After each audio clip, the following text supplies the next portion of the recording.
Ellul, grazzi ħafna tal-ħin tiegħek. Jiena ħansaqsik mill-ewwel għaliex ovvjament interessani għax kbirna ma' żewġ karattri li ħankun qed inkellmek fuqhom, qed nitkellem fuq Sherlock u Lupin. X'ispirak biex tagħmel da xogħol? Huwa xogħol ta' traduzzjoni. Jiġifieri l-ispirazzjoni ġiet lill-awturi oriġinali Taljani. Ta' min ngħidu li din hija sensiela kbira fit-Taljan, għandek il fuq minn 20 ktieb. U l-idea tal-awturi Taljani kienet li jaqbdu karattri magħrufin ferm, karattri tal-finzjoni, jiġifieri, semmejt lil Sherlock Holmes u lil Lupin, magħhom hemm ukoll il-jien għax is-sensiela jisimha Sherlock Lupin u jien, u l-jien hija karattru fittizju ieħor, Irene Adler, li kienet deret f'novella ta' Conan Doyle. Aħna nafu lil Sherlock u Lupin bis-saħħa ta' dawn l-istejjer fittizji kbar. L-idea tal-awturi Taljani kienet li jaqbduhom meta kienu iżgħar. Qegħdin fil-fażi li mit-tfulija ħajaqilbu għall-adolescenza. Għandek żewġ żgħażagħ, tliet żgħażagħ, żgħar, tnejn irġiel u tfajla biex ngħidulhom hekk, jew żewġ subin u tifla. U minn barra l-każijiet li qegħdin isolvu għandek anka trianglu jekk li se jaħlu hekk ta' relazzjonijiet bejniethom. Ġifieri apparti milli għandek każ, għandek ukoll din l-istorja li qed tiżviluppa wkoll bejniethom. Qed titkellimni fuq l-awtur imma għalik partikolari għalfejn din l-istorja. Meta l-pubblikatur talabni għalli dwejn isma' għalli tkun interessata u dis-sensiela għaw dawn il-kodba nibdew naqilbuhom mit-Taljan għal-Malti, mill-ewwel qed iva għaliex il-ġeneru jiena jintrigani il-crime fiction u dan huwa jaqa' proprju taħt dik il-kategorija. Ġifieri insibni għal-qalbi ħafna naħdem f'dak il-ġeneru. Semmejna l-adolescenti, dan huwa ktieb propju għall-adolescenti wkoll, imma jiena naħseb illi jintriga u jinteressa lil kulħadd, però tippermettili nsaqsik x'taħseb fuq l-użu tal-Malti fejn jidħlu tfal u adolescenti, x'taħseb inti? Jiena għallim tal-Malti apparti milli nagħmel dax-xogħol ta' traduzzjoni. Jiena lek qed insaqsilek. Ġifieri b'din mistoqsija l-qatt punt importanti għalija.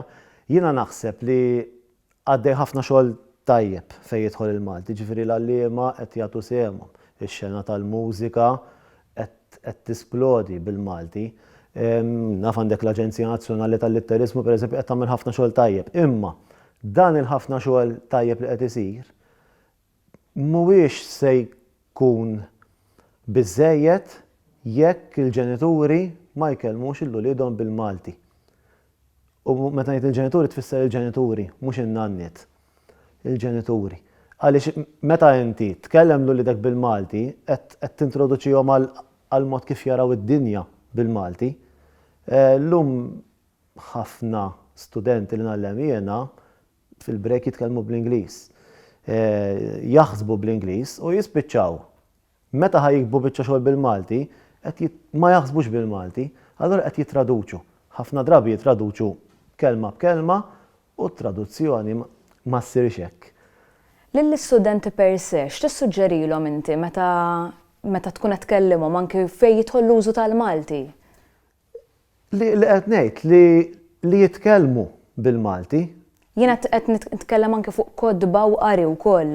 Konġej għalija li jitkellmu bil-Malti u li jaqraw u li jsegwu. Ġifieri jiena pereżempju xi ħaġa li ngħidilhom isegwu l-aħbarijiet ta' 8. Għaliex apparti qegħdin jisimgħu Malti tajjeb ikunu qegħdin jolqtu żewġ asafar jew aktar b'ġebla waħda.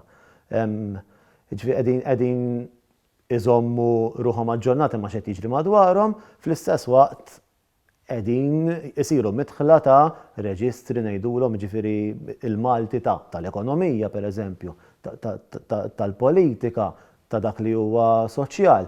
Qegħdin isegwu Malti differenti u Malti tajjeb, anke għax nafu li pereżempju il-biċċa t'isfel dik li tkun qed tiġri isfel fl-aħbarijiet, il-Malti huwa tajjeb għax jiġi ċċekkjat. Il-klim paċċi rasa, ma nerġgħu mmorru lura x-xogħol tiegħek. Ix-xogħol tiegħek rebaħ il-Premju Nazzjonali għall-Ktieb. X'tfisser di għalik u għall-karriera tiegħek? Li tirbaħ premju huwa dejjem xi ħaġa sabiħa. Dejjem.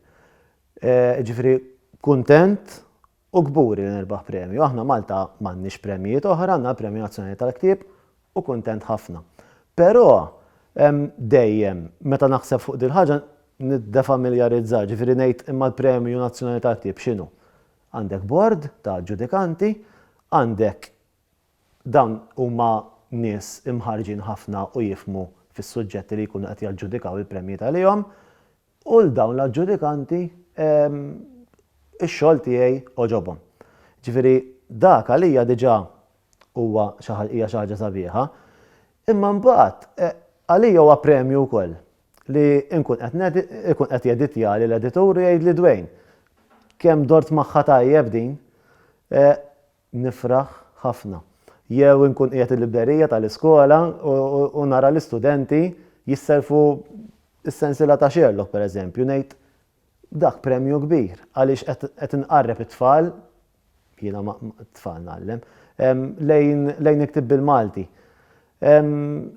Premju ieħor li tidħol fi-skola mistieden u tara lill-istudenti li jafu x-xogħol tiegħek li jaqrawh u entużjażmati għall-ktieb bil-Malti. Dawk għalija huma premijiet importanti daqs il-Premju Nazzjonali tal-Ktieb. Kollha premijiet sbieħ di mhux l-ewwel darba tiegħek għax ħansemmija jiena x'kieku naf li probabbli mhux se semmi inti anke fejn jidħol il-Premju Nazzjonali tal-Ktieb. Irbaħtu d-darba oħra, ġifieri l-ewwel darba li l-pubblikatura f'dali biċċa xogħol ta' traduzzjoni insertat l-istess għaddit minn dal-proċessu u rebħet il-Premju Nazzjonali tal-Ktieb. Kien ktieb tradott għal etajiet iżgħar imma. Xem fil-futur għal Dwejn għaliex inti ma taqaf qatt din naf li ma kienx l-unika xogħol u pubblikazzjoni tiegħek, xem f'moħħok? Ara, kif qedtlek dis-sensiela hija twila ħafna taqbes 20 ktieb.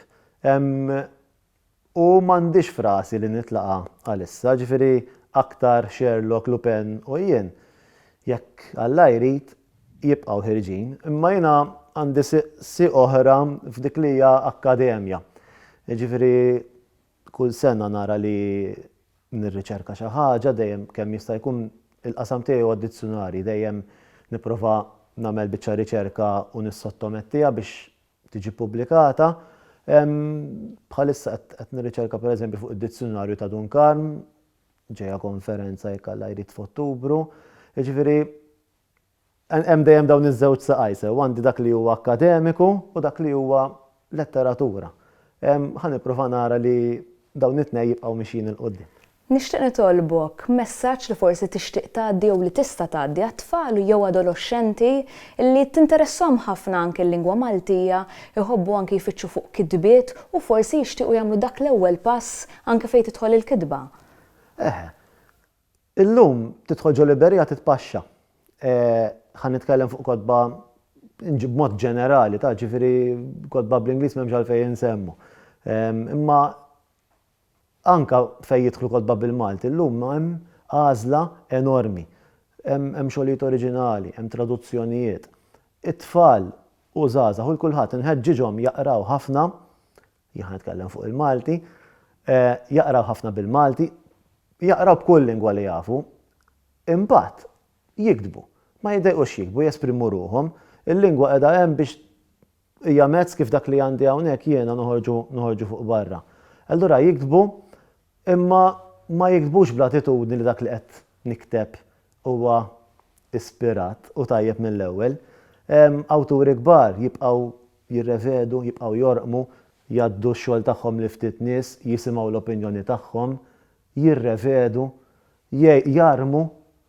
Ġifieri tajjeb li naqraw ħafna għaliex inti ma tistax tagħti minn dak li m'għandekx, mela l-ewwel ħaġa naqraw ħafna, nikdbu u nieħdu gost, nikdbu u nikbu b'dixxiplina, ġifieri jekk irrid nikteb ħansib ħin u ħanikteb u nisma' mill-pariri ta' min mexa f'dik it-triq qabli. Messaġġ sabiħ ħafna, Dwejn, grazzi ħafna tal-ħin tiegħek. Grazzi lilek.